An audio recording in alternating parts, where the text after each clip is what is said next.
Sharda sir, आपसे समझना चाहूंगा, जो विवेक शर्मा ने अभी बताया कि इस वक्त कंट्रोल क्वेश्चनिंग हो रही है, वो उलझाए ना एक्सपर्ट्स को, ये कैसे सुनिश्चित किया जा रहा है और ये होता क्या है, एक बार आप दर्शकों को बताएं। जी देखिए, हमारा उद्देश्य नार्को टेस्ट में है कि हम जो व्यक्ति है, पेशेंट कह लूँ, मान लीजिए, उसको इस स्टेज में ले जाएंगे कि पहली बात तो कि वो अपने ऊपर जो इनहिबिशंस उसने बनाए हुए थे, इनहिबिशंस से फ्री हो जाएगा और जो हम सवाल पूछेंगे उसके उत्तर देने में उसको कोई हिचकिचाहट ना हो। लेकिन साथ में जो सवालों के जवाब हैं वो रेलेवेंट होने चाहिए। यानी कि मान लीजिए मैं पूछता हूँ कि कल तुमने क्या खाना खाया था, वो मुझे जवाब देता है कि मैं हरिद्वार पिछले साल गया था। जो सवाल और जवाब के बीच में कोई रेलेवेंसी नहीं है।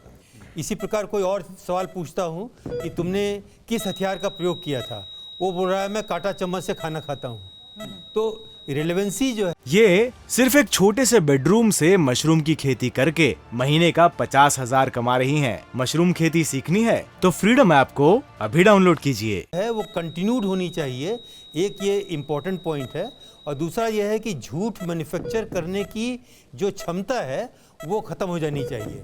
कि कोई सवाल का जो जवाब है वो माइंड उसको मैन्युफैक्चर करता है झूठ। अगर मुझे झूठ बोलना होता है तो झूठ मैन्युफैक्चर करने की स्टेटस खत्म होनी चाहिए। इन दोनों को पहले सवालों से हमें सुनिश्चित कर लेते हैं। लेकिन शारदा जी, जी आप ये कह रहे हैं कि अगर झूठ मैन्युफैक्चर है या झूठ बोलने की कोशिश हो रही है तो वो भी मशीनों। डॉक्टर अंशुमन, मैं चाहूंगी आप बोलें इस पर कि क्या वो झूठ पकड़ा जाएगा, क्योंकि एक झूठ बोलने को लेकर दूसरे झूठ भी गढ़े जाते हैं। क्या वो स्टेट ऑफ माइंड में होगा उस वक्त नार्को टेस्ट के दौरान कि और झूठ बोले? जी देखिए, पॉलीग्राफ नार्को में एक ही अंतर है। पॉलीग्राफ में इनको सबकॉन्शियस हिप्नोसिस स्टेज में नहीं लिया जाता है। हिप्नोसिस स्टेज में जब नार्को टेस्ट में ले जाते हैं तो ये माना जाता है इनका कॉन्शियस माइंड अब काम नहीं कर रहा है, जानबूझ के या बहुत सचेतन अवस्था में झूठ नहीं बोलेगा इंसान।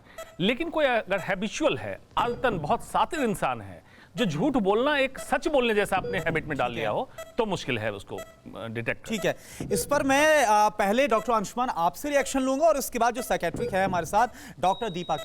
ये जो यहाँ पर हम वाइटल, एक बार आप देखिए इसको गौर से देखिए, यहाँ पर ये जो वाइटल मीटर चल रहा है, सर ये कैसे पकड़ेगा? सर एक रिएक्शन आपसे और सर इसके बाद एक रिएक्शन आपसे।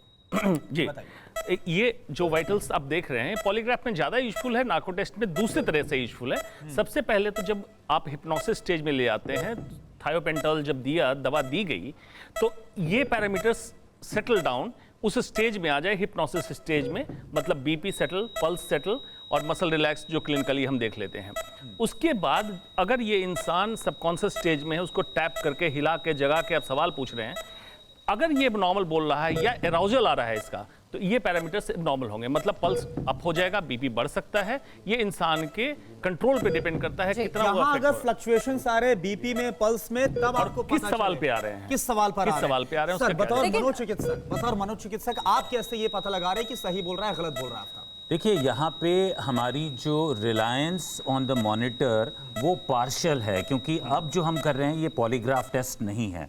अब जो हम कर रहे हैं ये नार्को एनालिसिस है, और अगर हमें नार्को एनालिसिस से उम्मीदें कुछ ज़्यादा हैं तो मुझे लगता है ये गलत नहीं है। उसका कारण ये है कि अब तक ये शख्स पुलिस को बखूबी बरगला रहा है अपने कॉन्शियस माइंड। लेकिन डॉक्टर अंशुमन ये बताइए, पॉलीग्राफ टेस्ट की रिपोर्ट कब तक आती है और उसका सक्सेस रेट कैसे हम समझेंगे? सवालों के जवाब सही है या नहीं? इसमें डॉक्टर और पुलिस का कैसा कोऑर्डिनेशन होता है? देखिए, पुलिस अपने इन्वेस्टिगेशन के लिए जो क्वेश्चनर तैयार करती है वो पुलिस का काम है।